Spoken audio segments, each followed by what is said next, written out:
This is Tiger Cats Postgame on the Ticats Audio Network. Well, that's a disappointing way to end a football game. The Hamilton Tiger Cats drop a 23-20 decision to the Montreal Alouettes in overtime. Hamilton Tiger Cats dropped to 4-4 in the season, have their 11-game home winning streak snapped, and we'll have a lot of questions to answer in the next week. Louie B alongside Andy Fantuz on Tiger Cats postgame. Lots coming up, including the exclusive access to the coaching room with Coach O. I'll be joined by a player as well. We'll name our performer of the game. We'll get some alumnus analysis with Jamall Johnson, and we'll tell you how you can win a pair of tickets to see the Ticats take on the Argos on Thanksgiving Monday. But, Andy, it's that's a tough loss. There's no other way. That one stings. It certainly does. When you're in control, up 17-3, and it looked like they may have scored a defensive touchdown, but of course the right call was down by contact. But regardless, looked like they're in total control, and then just from that point on, there was a lot of delays with injuries and calls that needed to be sorted out, and just the momentum just completely got swept away and was in Montreal's favor. And then even down to the last drive of the game there for Montreal, seemed like an impossible catch made for the touchdown to go ahead. But of course, Hamilton surges back down the field and hits a 55-yard field goal into that win today.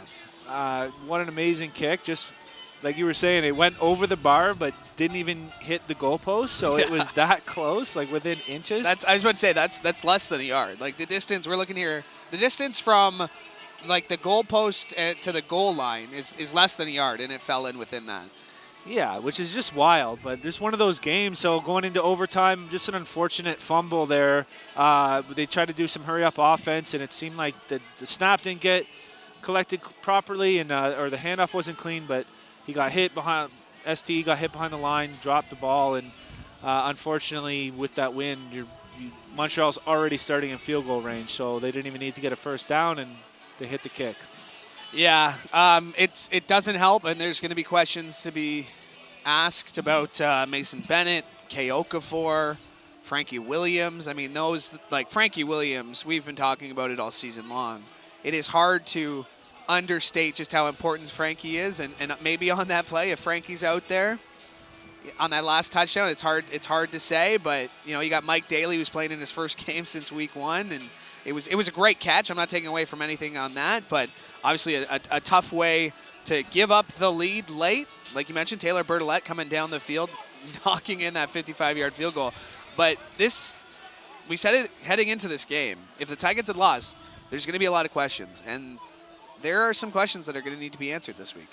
Yeah, certainly. There's a lot of factors that go into that last catch, so I wouldn't put the finger on anyone until you watch the film there. But injuries were a big part of this game, actually for both teams. But hopefully, we pray for the guys who went down that they'll have a speedy recovery.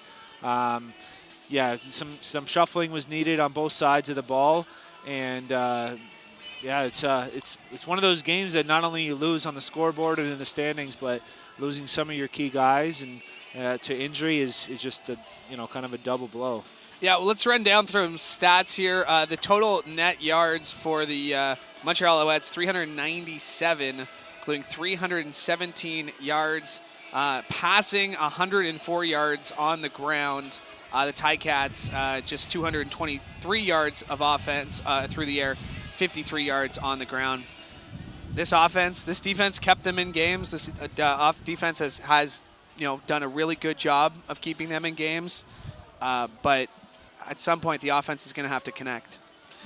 Yeah, it was a bit disappointing. There were some spurts of hope there in the first half, and really couldn't get after the first drive of the second half. They couldn't really get much going on offense, and yeah, like you said, the defense can only hold up so long.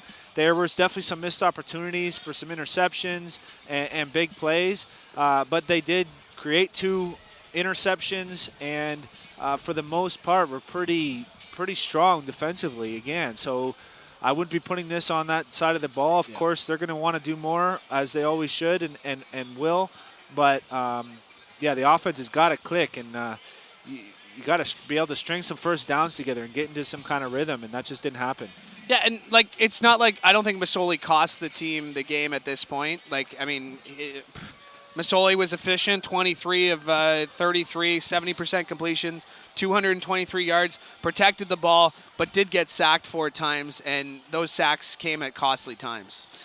They were, and one thing I noticed today, I did like how he was looking downfield and trying to make plays happen, but it seemed like he was unsure of the throw sometimes. It looked like he was looking right at a guy who was wide open and he had to pump it, or sometimes he was rolling out and there was guys flashing across the field, and he just waited an extra second or extra 2 seconds, and by that time the throw wasn't there anymore and wasn't able to make that completion. So that could be a confidence thing, an execution, or just a repetition issue with the receivers. But it's got to get cleaned up. It's just not the type of football that's gonna take you to where you want to go. I was just about to say, I mean, Jeremiah Masoli has only really practiced with the first team offense really 5 times in the last week or so. Is that something that, with a receiver, with a quarterback, getting on that same page?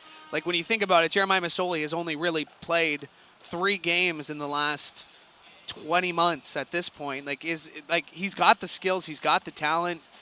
What is it? Just a repetition thing? Do you think at this point? Like, what do you think more repetitions will mean for this team? Well, it's with certain guys, you might need more repetitions.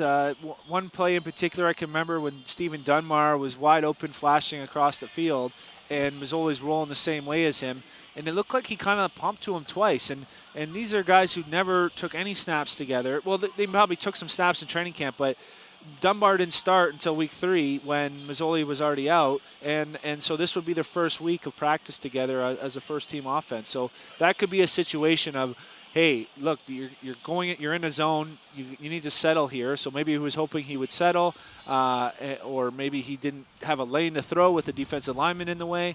It's hard to see from where we're standing, but that experience would definitely help in the confidence level and having the pressure of coming back after injury after a couple disappointing performances early in the season. And like you said, putting a lot of pressure on yourself, the city putting a lot of pressure on the team. Yeah. It's a tough situation to be in. And, I liked his demeanor out there. However, just wasn't able to execute at a high level. What is being said in the locker room? Is it quiet? Is it? Could you hear a church mouse at this point? Like, I mean, what are you pumping each other up? Hey, we'll get him back. We got some time off before our next game. Like, what's being said? Who's saying it? I think this is one of those games where it's just sort of like, what just happened? Like, how did that happen? What the heck? Yeah. Like they were in total control, 17-3, with the momentum, and then it just was a slow bleed from there. And I think it's going to be pretty somber in the locker room right now, pretty quiet. Of course, they're going to rebound. They're going to get back to work, and it's going to be a good lesson to say, even though you're up 14 points, that's nothing in this league. That's nothing in any league in football in the third quarter. And you got to keep the pedal to the metal, and you got to keep the pressure on, keep the urgency on, and continue to execute through 4 quarters. All right, time to get exclusive access to the coach's room presented by Access Storage. We are now joined by the head coach of the Ticats, Orlando Steinauer. And, Coach, obviously this one stings. What do you say to the guys after a game like this? We didn't play well enough to win. That's the bottom line. There wasn't a lot of talking. They know, and we all know what it was out there. And so there's not a lot of talking, and we just got to get back to work. Coach, offensively, it looked like there were some, I don't know if it was execution errors or perhaps just a confidence issue, but sometimes that there was some pump fakes by Mazzoli and players were open. I don't know if they weren't looking or he wasn't sure of what they were going to do, but can you just talk a little bit about the missed opportunities that were out there today? Well, I think we had missed opportunities in all 3 phases, to be honest with you. When it was time for, people to step up, sometimes we made the plays and sometimes we didn't. So, as far as the reads and that sort of thing, it's always shared. And until you watch the film, you don't exactly know what's going on. I knew that despite everything, we were in extra time, and we turned the ball over, and that's going to be problematic more times than not. Coach, after a game like this, is this one where you're kind of happy that you have kind of the extended extra couple of days before your next game on the Monday, or is this one of those ones you'd love to get right back on the field and prove get a different result?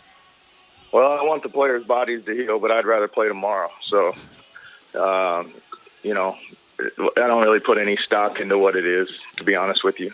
The time the players are, it always bodes well for them to have time off, but it doesn't enter in my mind right now.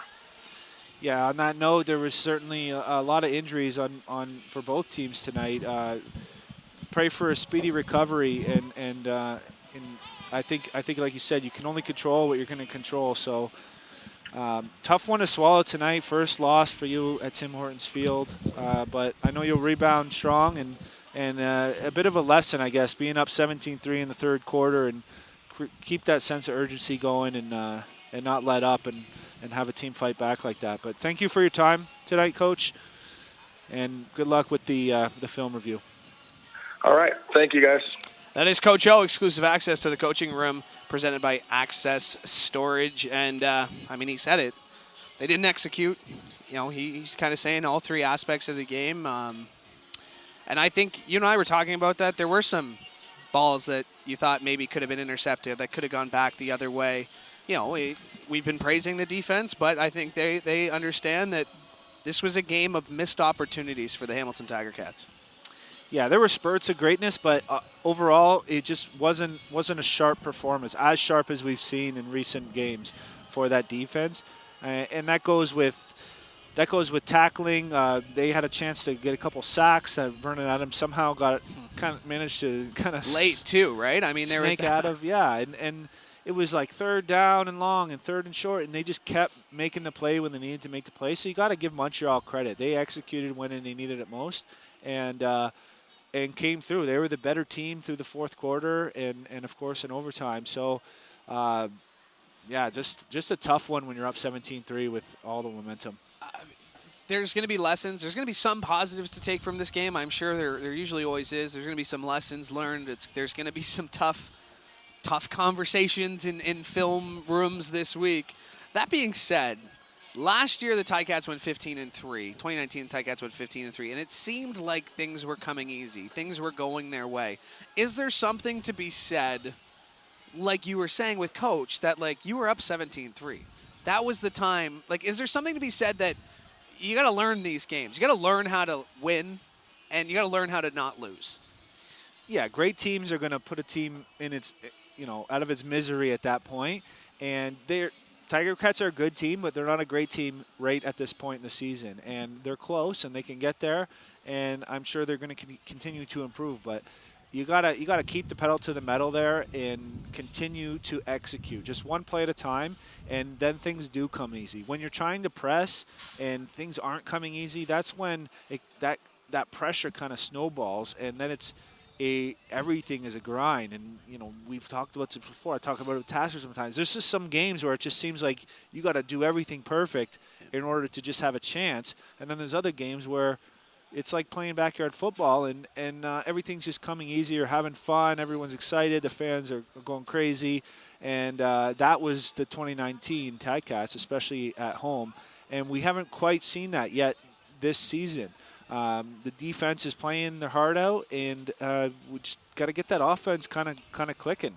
The Ticats on second down were 6 of 20, which is a 30% conversion rate. You got to be better than that. Yeah, that's way too many 2-and-outs, and second down conversion in general, that's not a good stat. It's terrible. But the 2-and-outs were just every time that they had a little bit of momentum getting a stop on defense, they just punted the ball right back. There was an interception, Ciante Evans, late in the game. Fans are leaving the stadium. They think it's over, and then they get a 5-yard gain on a QB draw, and then a sack, and then it's like punt the ball back. All of a sudden, Montreal, here they come right back. Only 20 seconds go off the clock. So You got to put some first downs, especially when you're backed up in your own zone. You got to get a couple first downs to create some space, give your defense a rest. But they got to have a chance to string them together when it matters the most. Yeah, I was just about to say, like, the defense was – it felt like the defense was on the field a lot in that second half. The time of possession came down to, 32 minutes for the Alouettes, 28 minutes for the Ticats. So it was a pretty close game possession-wise, but it was those late 2-and-outs. It was those ones that, the defense is tired. They just come up, make a big stop, and then, back the other way. Come the Alouettes again, and it's like I said, it's I know fans are frustrated. I'm sure this isn't the team they thought they'd see this season, but they're gonna learn from this. They're gonna find things to take away from this game that'll make them better down the road. So when we talk about what the Ticats are going to be, what they're like, who they are, like I said, we don't know. We don't know who the Ticats are right now. They don't know who the 2021 Ticats are. But a loss like this, they're going to have to find out quick. Yeah, but that's okay, honestly. It's okay not to know at this point in the season because it's all about making the playoffs first. You want to get that bye so that you get the rest and you have the home field advantage. But regardless, any team that makes the playoffs has a chance to win the Grey Cup, and it's all about who's playing the best football at that time, who's the healthiest team, and who's finding their identity at the right time. And Hamilton hasn't found their identity yet, but it's not too late, and there's lots of season left, and there's a lot of positives to take from this team, and even in this game. So still building towards where you want to go, but just a bit of a setback tonight. What do you learn from adversity? What do you take away from a game like this? Like, what can you look at and just be like, all right, here's how we're better next time? Well, certainly not taking your foot off the gas, and that's a cliche, and it's easier said than done sometimes. But whether it's the players on the sideline, if I take this game in and I'm in this situation again with this team, at that point in the third quarter, if we're up 2 scores, I'm going down the sideline and let's put these guys out. Let's go right now. Let's focus. Let's get 1 first down. Let's drive it down. Let's put some points on the board. Getting the defenses, keeping everyone engaged. So from a player's perspective, and then as a coach, I thought the play calling was pretty diverse. There was a lot of different schemes that were attempted.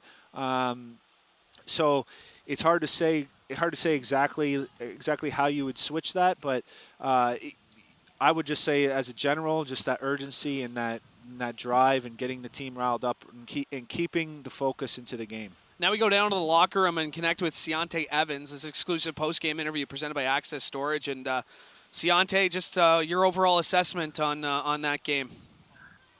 It was I guess, not the result that I'm looking for, obviously, but got to learn from it and move forward. Yeah, Ciante, you were all over the field tonight, and it was nice to see you get that interception late. It was a great pick, but you probably had a few earlier in the game that you'd want back. Just tell us a little bit about how did you feel like they just weren't going away? The Montreal Alouettes just weren't going away. They just kept hanging around, or did you feel like you had this game in control for the majority of the game?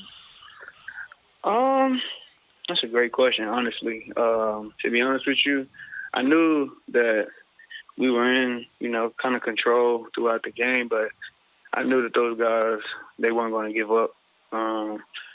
So I just knew that they were going to fight until the end. And like you said, and you mentioned it before you asked me the question, it's a few plays that the secondary should have back, and so like I said, we had to move forward. We got to learn from it and then move forward. I was just about to ask. I mean, what do you kind of take away from a game like this? We were talking about, how in 2019 the Ticats went 15-3, didn't really face a whole lot of adversity on the road to the Grey Cup. But I mean, this team has already faced some adversity. So what can you take away from some of the results so far? You just got to continue to compete, man. You just got to look yourself in the mirror, each guy.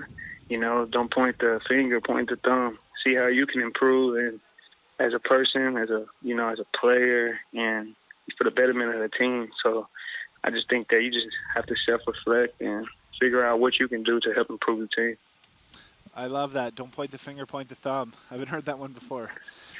But, yeah, thank you for your time, Ciante. It's been a pleasure talking with you, and good luck with the film review and on to the last 6 games of the season. Oh, yeah, thank you. Thank you for having me. Absolutely. That is Ciante Evans, exclusive post-game interview presented by Access Storage. And, I mean, he said so. Like, there was a couple, he thought the whole secondary. You know, they did have a couple of knockdowns. They did get their hands on some balls there. And Ciante Evans had a knockdown. Carriel Brooks had a knockdown. Of course, he had an interception as well. Tunde Adeleke. Desmond Lawrence was all over the field.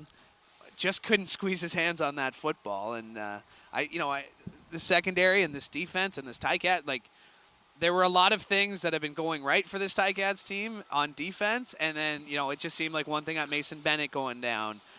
Frankie Williams, again, hammering that home because it's hard to understate what Frankie Williams can do for you on defense and special teams. You got Ungerer out there who I'm sure wasn't really prepared to take back kicks. Tim White took the last one, but like how much do in-game injuries, you can't let it affect you. And coach, and I'm sure the team will never admit this, but because it is next man up mentality, we've heard that 1,000 times, but how much of a factor are in-game injuries when it comes to just the overall performance of what's going on out there? I think it makes a bigger difference for the coaching staff than the other players that are not involved in the injury, because the players are just going to play. They're going to try to execute no matter who's lined up next to them and beside them. But when injuries happen and you're forced, like tonight, we're forced to switch up the offensive line and have new guys playing on when Okafor went down.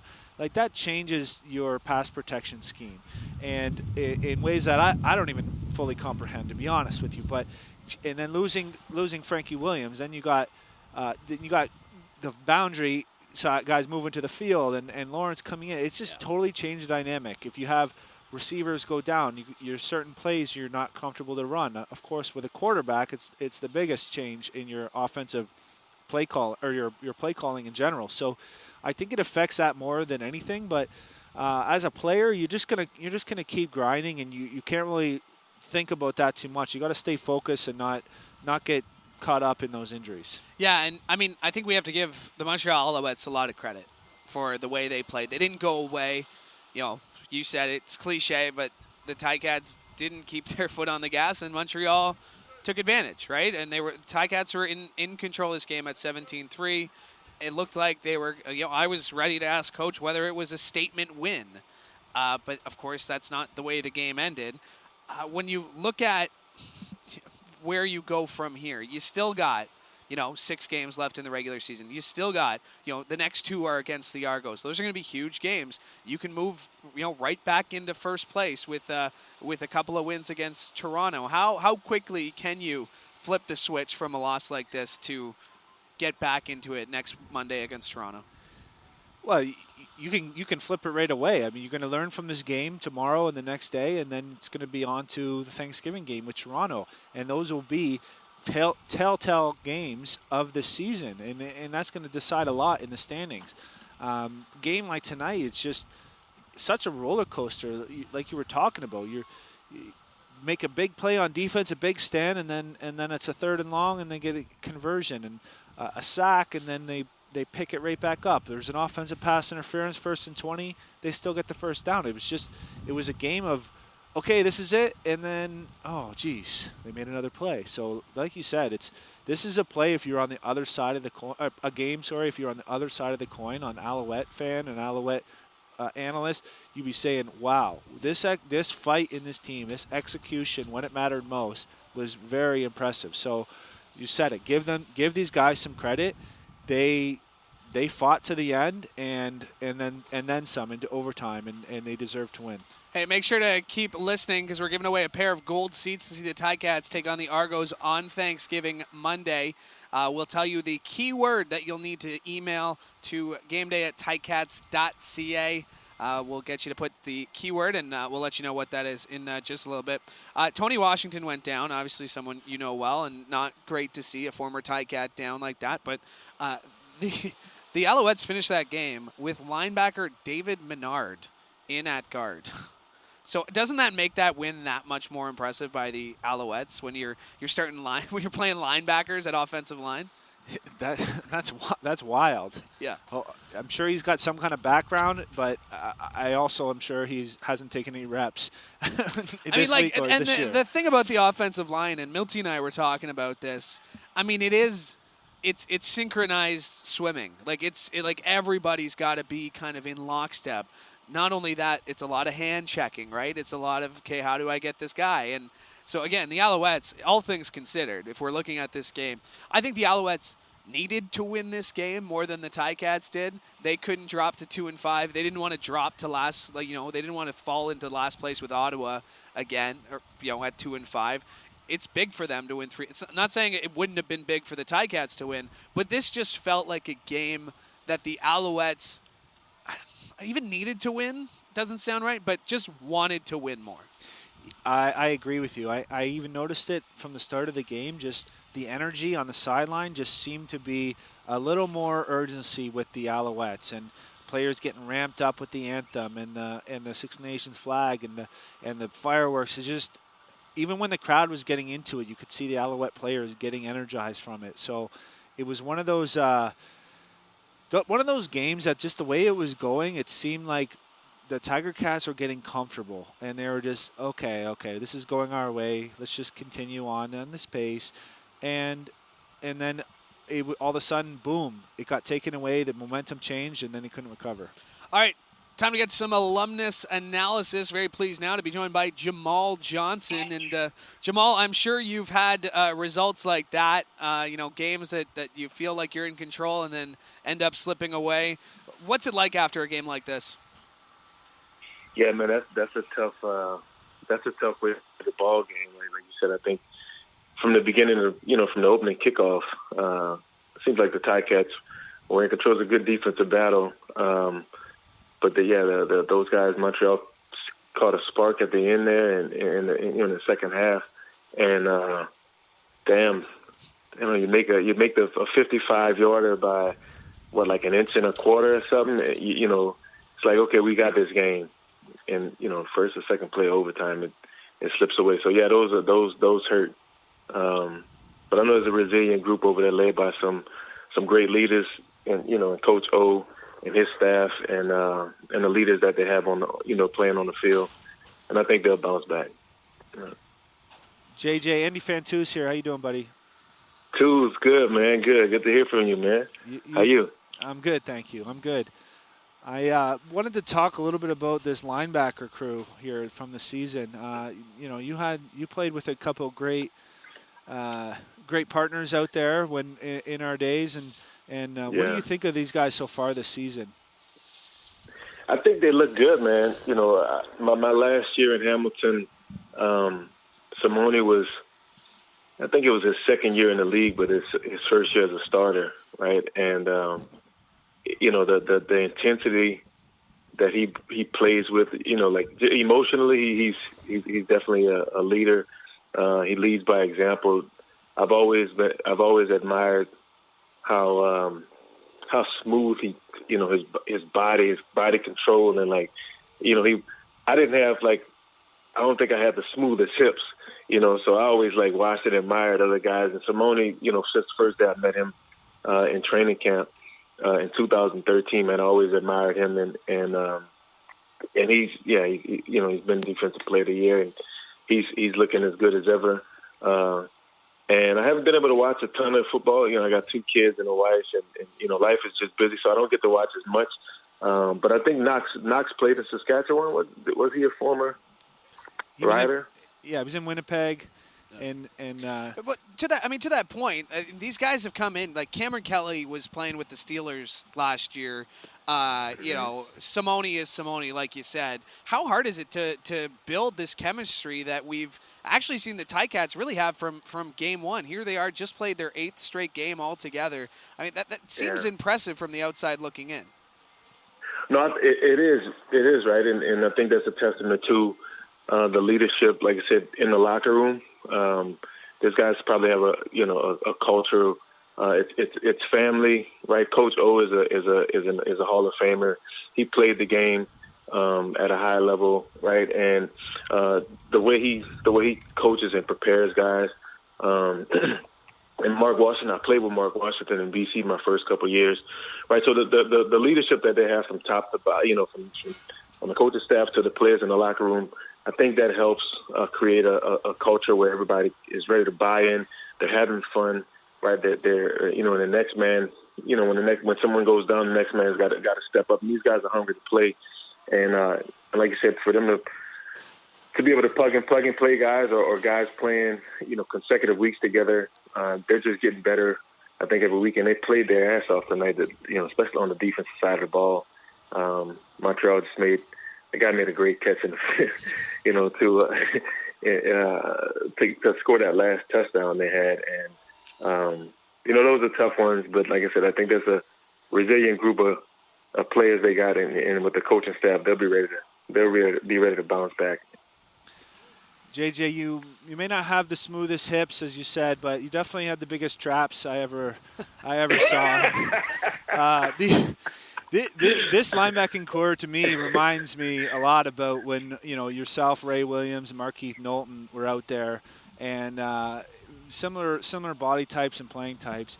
What would you take, like, as a defense who still played pretty good tonight, but didn't really put them out of their misery? What would you take from a game that when you were a player, if you're up 17-3, up 2 scores in the third quarter, things are going your way? Like, what do you say either in the locker room? What would you do, either in the locker room today or next time you're in this situation on the field? How would you kind of handle that as a leader amongst the group? Well, my traps are probably as big as those damn hands you had too, because you just dropped the ball, and they've been bothering me lately. I got to get them deflated. My neck's sore today, but no, in situations like this, man, you always go back and watch the film, right? I think it's probably cliche to say you never get too high. Don't get too high with the highs and too low with the lows, right? So you go back and watch film, and and see what improvements can be made. Like, you got to take your hat off to those guys in Montreal too. The quarterback went down with an ankle injury, came back and played his ass off, right? And he was resilient, and they made a few more plays than the Ticats did. I think on the defense played a really good game.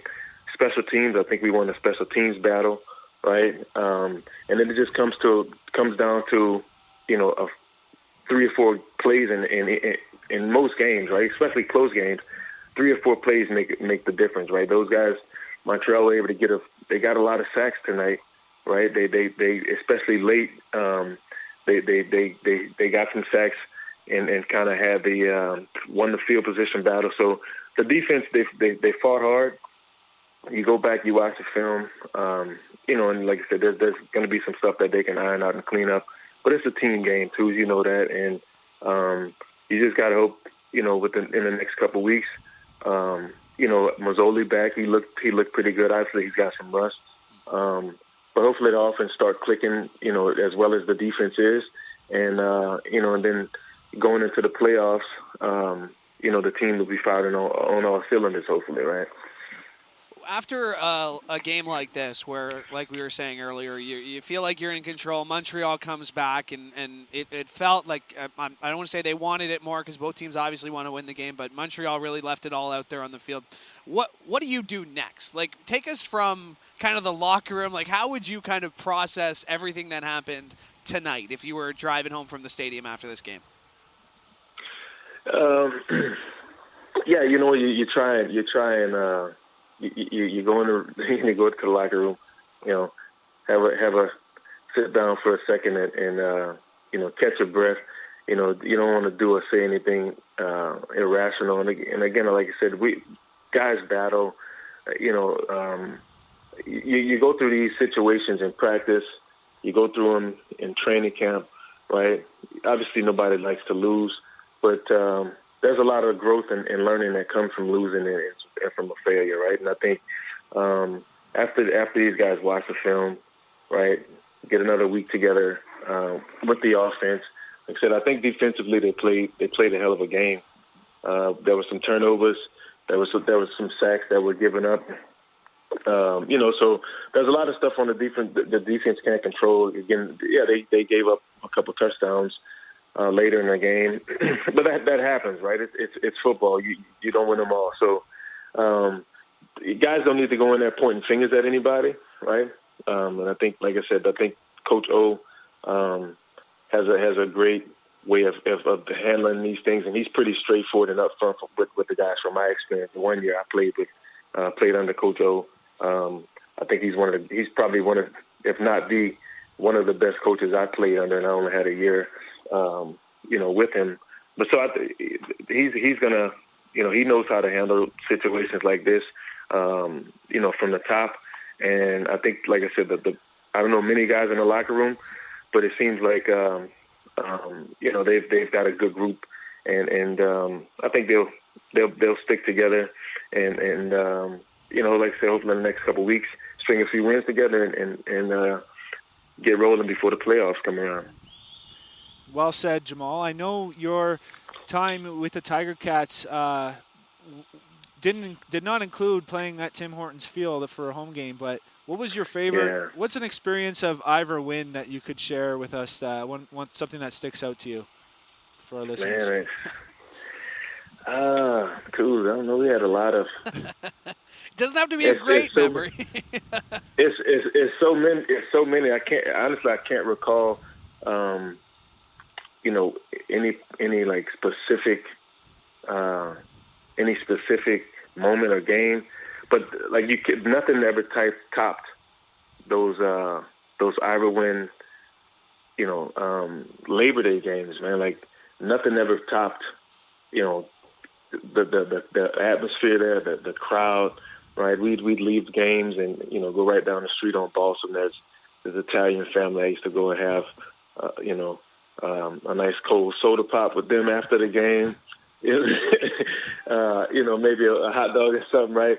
So yeah, and then just it being like the fans, the intimacy with the fans was, I'll always remember the passion that the Ticats fans. It reminded me of playing ball in the States as a kid, and in college, right? That the atmosphere in Ivor Wynn Stadium, and I did witness.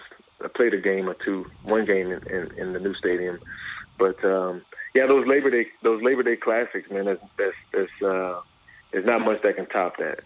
Those Labor Day classics were ranked way up there. I love the family answer from down the street. I think everybody's got a story like that here from Hamilton.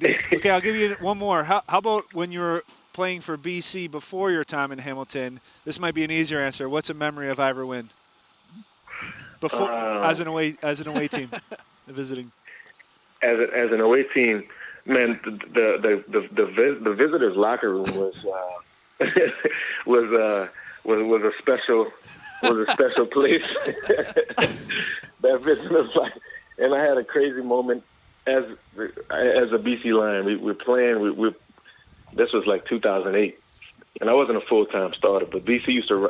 Hamilton was running, these fullback and tight end set. So I got to play a little bit extra as a third linebacker. And I'm having a game, man. We playing Casey was out court. Casey played in Hamilton for a year, didn't he? Yep. Yeah. Yep. No. Yeah, so I think Casey was the quarterback, and I'm having a really good half for especially as not a full-time starter. I caught an interception or something and scooped up a fumble, and I think he took to the house. And we're up by I think 16-3 or something. I missed one assignment. They ran this Sally play. Casey fakes, play action. Casey fakes to the running back, pulls it, and gains 3 yards. I bit a little bit hard on the fake coming off the edge. I make the tackle.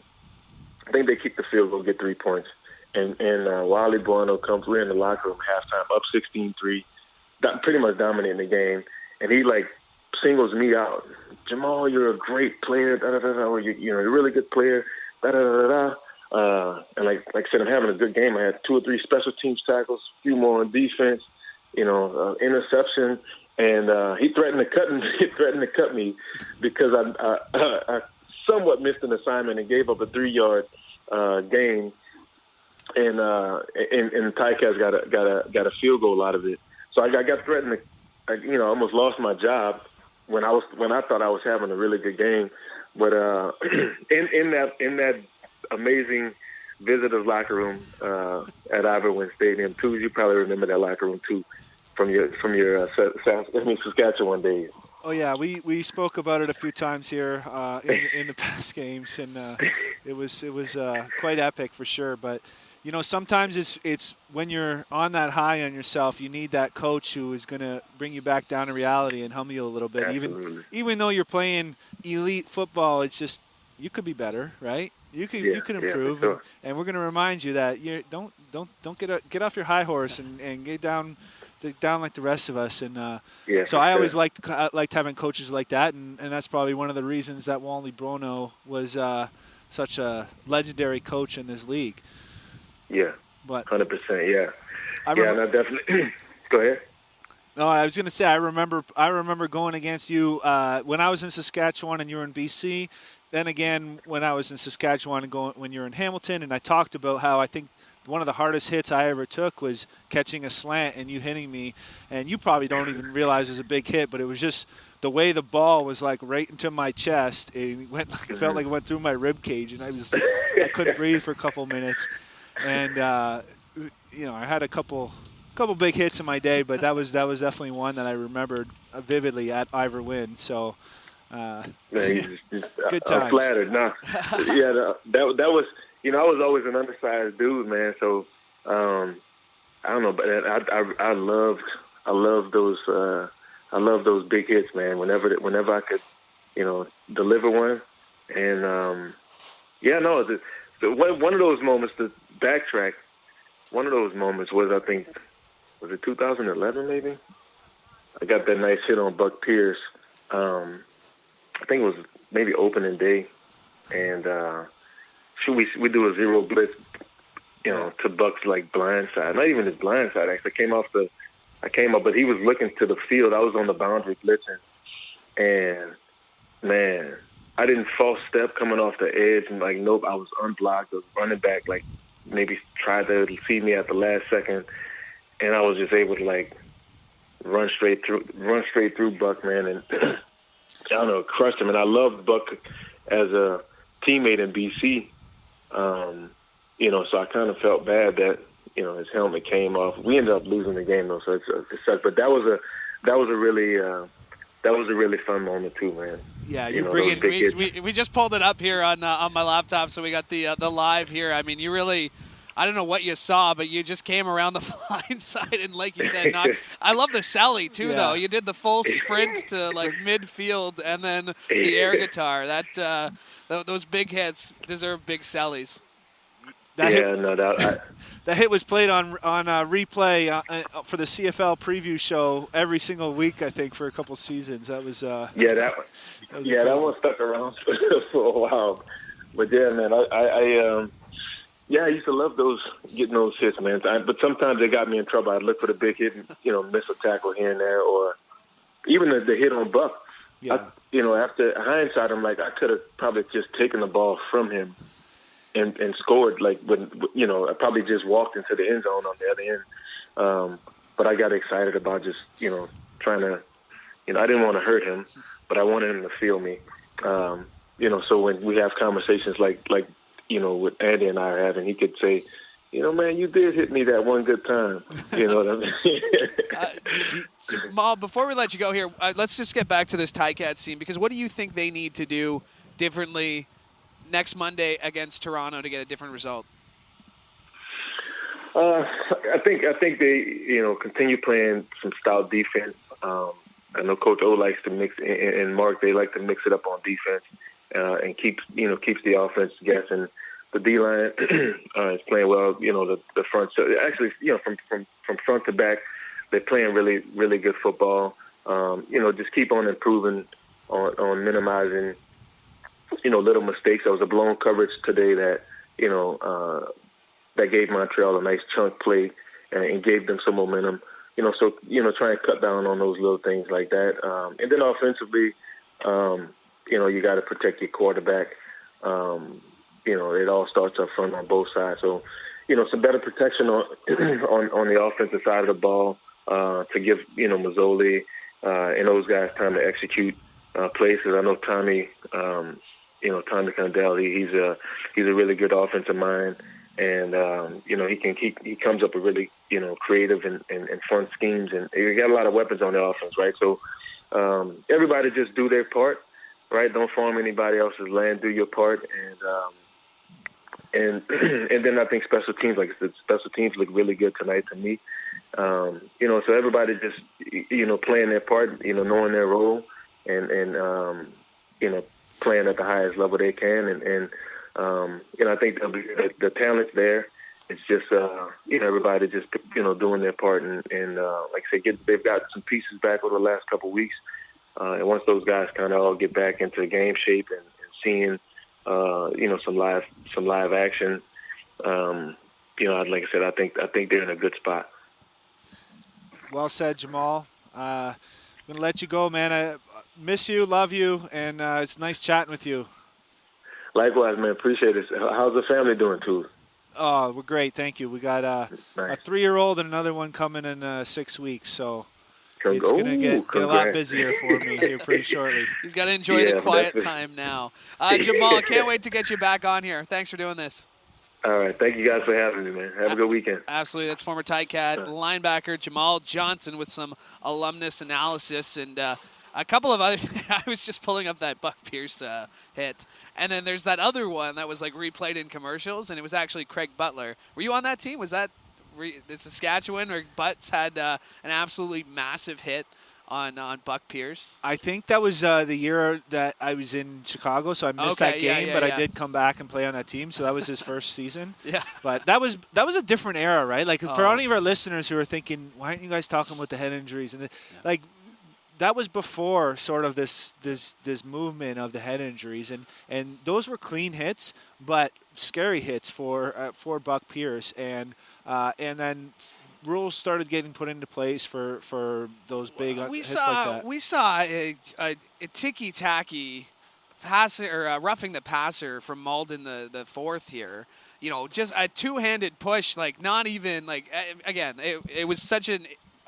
I don't even want to say it was inconsequential because I believe that the obviously extended the drive, got Montreal downfield. But like you said, there is a lot of protection of the quarterback, rightfully so. It's an important position. And I love that Buck Pierce has been able to laugh at himself for it. I think he did a series of like commercials in which he, parodies himself being hit like that. So, yeah. Yeah, the game has changed, but it is for the better. You got to player safety is the most important thing. So sometimes ticky-tack fouls from an observer may seem like that, but rules are rules for a reason. We got to protect those quarterbacks. Are you calling me an observer? I'm not talking about you. I didn't mean that at all.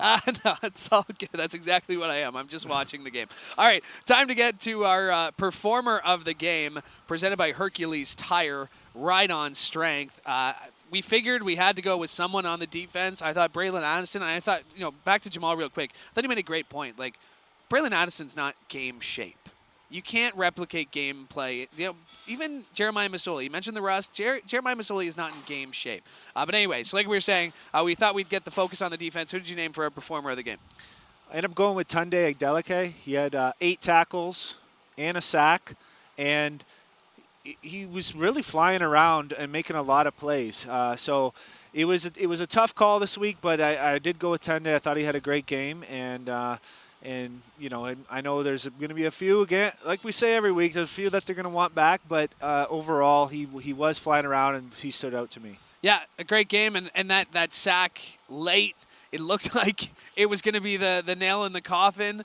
It's at second and 10, you get him back 10 yards. It's 3rd and 20, and then the Alouettes and Vernon Adams Jr. makes an absolutely fantastic throw and an even better catch to Lewis there, Eugene Lewis, and that was the difference. Yeah, on that play, he was in charge of spying the quarterback, Vernon Adams Jr., which is not an easy job. One of the most gifted athletic players in the league, and he had to do that a few times this game. So another difficult responsibility that he did a good job with, as Vernon Adams did not have any too many massive plays with his legs. Yeah, I mean, he led the entire defense. He had 8 tackles by the end of the game. He did have a quarterback sack, like we mentioned, for 10 yards, and he did have a knockdown as well. So Tunde Adeleke, our performer of the game, presented by Hercules Tire, Ride on Strength. All right, it's time for our ticket giveaway. We're giving away a pair of gold seats to see the Ticats take on the Argonauts on Thanksgiving Monday, October 11th. To enter, send us an email at gameday@ticats.ca. That's gameday@ticats.ca. Put the keywords 64 Melrose in the subject line. 64 Melrose. And tell us your name, the city in which you live inside the email. It's that simple.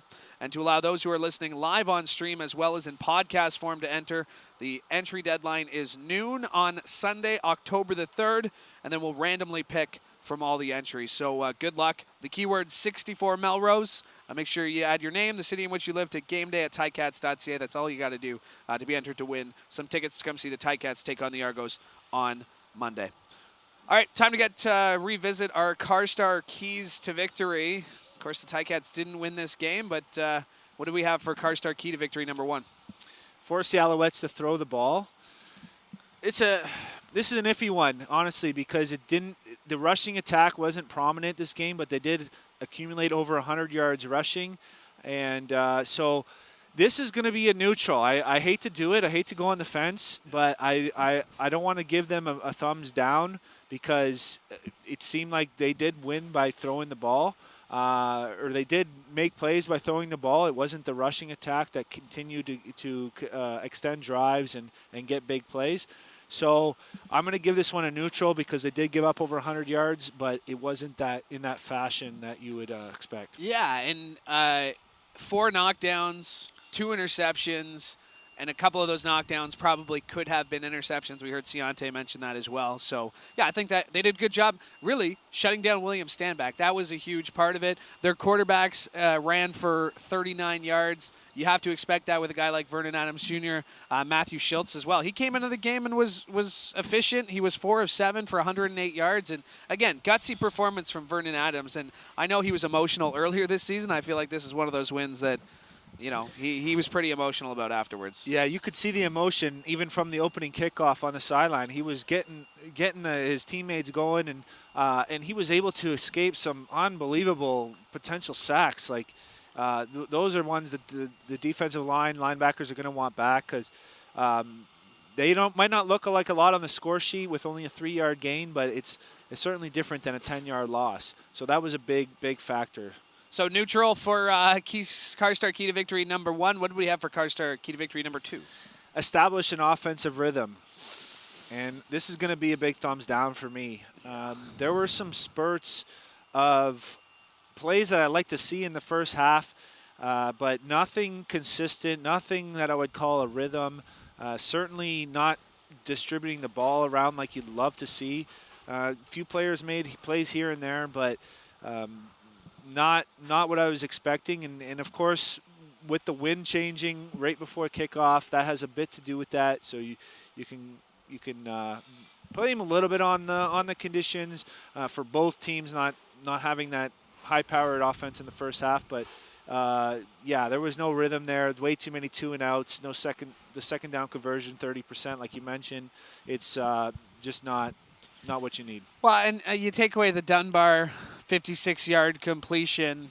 Jeremiah's sitting at 170 yards. I mean, that's what we've been getting from David Watford. And again, it's going to take some time for him to get back into game shape. It's going to take some time to develop relationships with these receivers, right? I mean, I keep going back to this. Jeremiah Masoli played the first 6 games of 2019. After that, it was all Dane Evans. And you know, Jeremiah had to work his way back. He's still he had to fight off some rib injuries. He had to fight off an elbow injury. Like, for people who are coming in expecting to see 2019 Jeremiah Masoli, you know, first 6 games pre-ACL injury, like that's unfair to Jeremiah to expect that kind of performance from him. Yeah, little rust is expected, and that's okay. He's going to look at this film, and he's going to see things that he can make immediate changes. we talked about it a couple of times. The rollouts, the guys flashing across the middle. It seemed like it was a second or two late, or a step or half second or split second late, and that makes a big difference in this league. And those are plays that he can correct and get cleaned up. I did like how he was looking downfield, and he seemed confident for the majority of the time. Was able to get the ball in Braylon Addison's hand early. Wasn't able to find Brandon Banks too much, other than the short dump offs today. So not a great game for Brandon, and not a big breakout game coming off injury. But Braylon looked fantastic, and I expect to see a heavy dose of him moving forward. Yeah, Braylon finished the game with 7 catches for 73 yards, including a 21-yard completion late. And I mean, he's a dangerous player, and we saw, like Coach had mentioned it, he's not at 100% of his fitness level. He's 100% healthy, but he's not 100%. These reps are going to be important. This is a big week for the Ticats when it comes to, you don't play until Monday. You'll get a lot of time to review the film. You got the Argos, who you've already played twice. You already have a lot of film on them. Not the same team they played even just a few weeks ago. But that being said, they lost on a missed extra point, and they dominated them at home. The Ticats are a 500 team, and I think that's kind of what they are right now. Yeah, I agree. I agree totally. And Braylon is a guy that not only looking at the stats, but when you're watching the game, he's a guy that is, we mentioned this earlier, quarterback friendly. He's open, but he's also coming back to the ball. And there were a number of throws today that you got to credit to the Montreal defense, but the timing was excellent, breaking up the pass right at the catch point. And it didn't look like the receivers were too hesitant, but at the same time, you weren't seeing that aggressive attack on the ball and making those contested catches like you'd like to see your playmakers making sometimes. So Braylon's a guy that you can count on, and even with his first game back with that rust, you can see just his knowledge of the spacing on the field. When he's in his zone, he's just kind of sitting there throttling, wide open, like throw it to me, and able to go in any direction, instead of just kind of running full speed in any direction without any awareness of where you are on the field. All right, so the Ticats, we're giving them a thumbs down on the offensive rhythm for Karstar Key to Victory number 2, and then number 3, what do we have? Win the turnover battle was number 3, and this one actually got a thumbs up. The 2 picks were pretty crucial in the like just more for field position than anything, but unfortunately one of those turnovers for the Ticats were in overtime. With the win, you're putting the other team in a field position to score a point or 3 points without even getting any yards. So that was a crucial one. So thumbs up for winning the turnover battle, with an asterisk for turning the ball over in overtime. Yeah, and I mean, we haven't really talked about it, but Sean Thomas Erlington, ball security was an issue today. I mean, he lost the fumble that he eventually fell on in the end zone to get the 7 points, and then again, it just, that hurry-up offense, not sure what they were doing in overtime. They had the first down. I thought it was 3rd and short. I thought that's why they were kind of hurrying it up as they were, but yeah, a lot of questions still for the Ticats to be answered. Yeah, they that touchdown was wild. I don't know. Yeah. I don't know what happened there, but there's a lot of confusion after that touchdown. Yeah, fumbling the ball there in overtime. It's just man, he's going to learn from this, and you don't want to beat a guy up for it, but darn, that's a tough one to swallow. Well said. Hey, Ticats fans, did you know over 13,000 people in Hamilton need a food bank every month? Monday, October 11th is a Purelator Tackle Hunger Game Day food drive at Tim Hortons Field, and here's your chance to help. Help us make this the biggest drive of the season. Bring a non-perishable food item to the game and celebrate Thanksgiving by cheering on the Ticats and making a difference in our community, with all donations supporting Hamilton Food Share. You got yourself a busy week here, Mr. Fantuz. You're off to Saskatchewan, and then you're back here for Monday. Looking forward to celebrating Thanksgiving with you here at Tim Hortons Field. Thank you. Yeah, I get to take in 2 live CFL games this week, so on the other opposite sides of the country, so it'll be great. Well, enjoy Saskatchewan. Looking forward to seeing you on Monday. Thank you. All right, that's it. The Ticats losers in this one, 23-20 to the Montreal Alouettes. They're back in action Monday, October the 11th against the Toronto Argonauts. Make sure to join us here on the Ticats Audio Network. For Andy Fantuz, I'm Louie B. Hoping you have a great night.